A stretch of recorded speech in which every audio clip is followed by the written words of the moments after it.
A king so obsessed with his wife's beauty that he forced his own bodyguard to watch her at her bedchamber. What happened next destroyed an entire dynasty and changed the course of history forever. This isn't just another ancient tale, it's a warning about pride, honor, and the deadly consequences of crossing lines that should never be crossed. Ancient Lydia, around 687 BCE, in what's now Western Turkey. King Candaules ruled from his magnificent palace in Sardis, commanding respect across his kingdom. But Candaules had a problem. He was utterly, completely obsessed with his wife's beauty.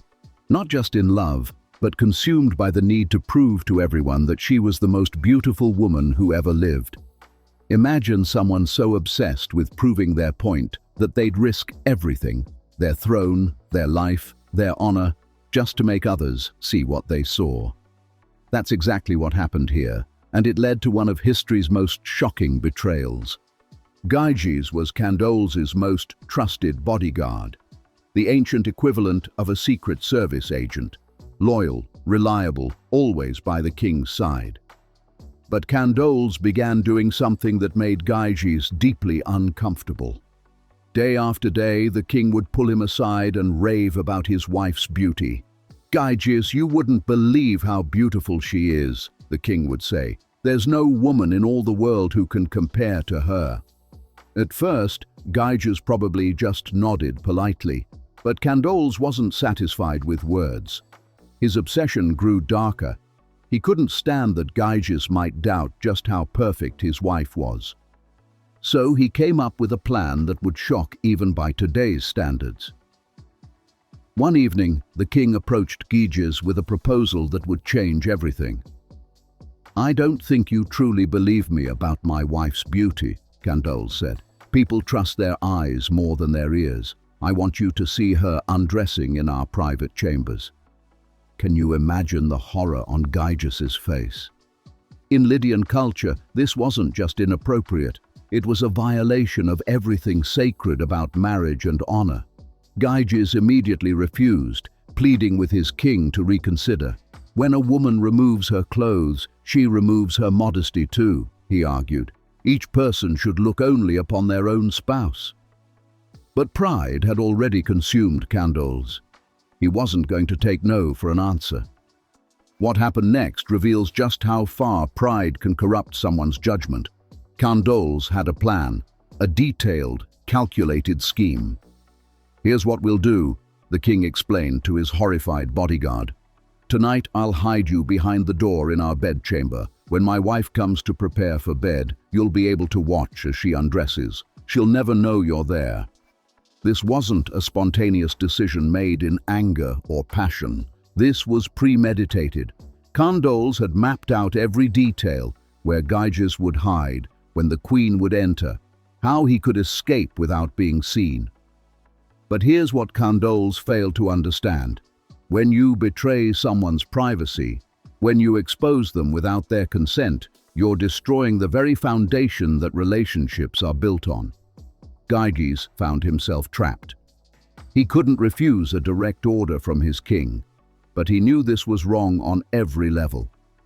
So reluctantly, with a heavy heart, he agreed to the plan. That night, everything unfolded exactly as Candaules had orchestrated.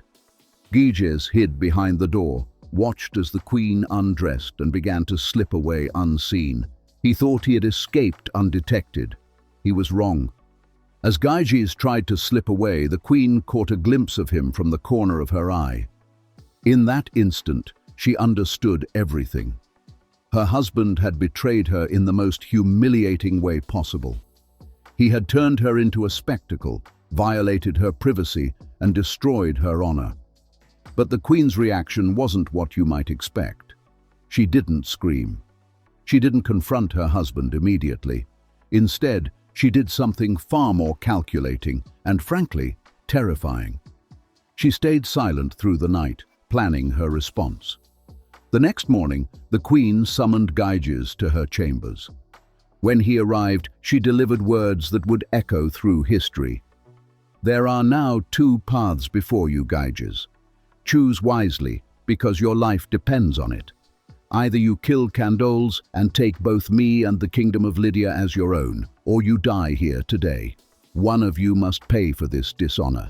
Either the man who devised this shameful plan, or the man who violated what should never be violated. Gyges had gone from being a loyal bodyguard to being forced to choose between murdering his king or losing his own life. This wasn't justice, this was survival. But the queen wasn't finished. "Since you must take his life," she continued, "it will happen in the same place where he dishonored me. We'll strike while he sleeps." This wasn't just about revenge. In Lydian culture, the queen's honor was tied to the kingdom's honor. What Candaules had done wasn't just personal, it was political. That night, history changed forever. The queen handed Gyges a dagger and concealed him behind the very same door where he had hidden the night before. The irony was deliberate. The same spot that had been used to dishonor her would now be the place of her revenge. As Candaules slept, completely unaware of what his pride had set in motion, Gyges emerged from the shadows. With one swift strike, he killed the man he had served faithfully for years. In that moment, the Heraclid Dynasty, a royal line that claimed descent from the legendary Heracles himself, came to an end. But this story doesn't end with just a murder. Gyges didn't just become a killer, he became a king. He married the queen and founded the Mermnad dynasty, which would rule Lydia for generations. Candaules' obsession with proving his wife's beauty led to a betrayal of trust, which led to a demand for justice, which led to assassination, which led to a complete change in royal bloodline. All because one man couldn't control his pride. The Lydian people initially resisted Gyges' rule. After all, he was a usurper who had murdered their king.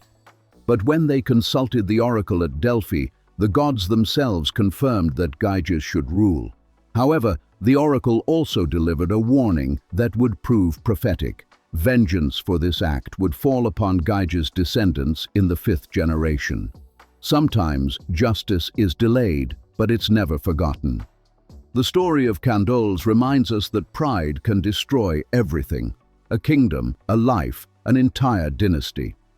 The ruins of Sardis still stand in modern Turkey, silent witnesses to this ancient drama where one man's obsession with proving a point cost him everything. What do you think? Have you ever seen someone's pride lead to their downfall? Share your thoughts in the comments below. And if you found this story as fascinating as I do, hit that subscribe button, because these tales of power, betrayal, and human nature never get old, and there are so many more to explore.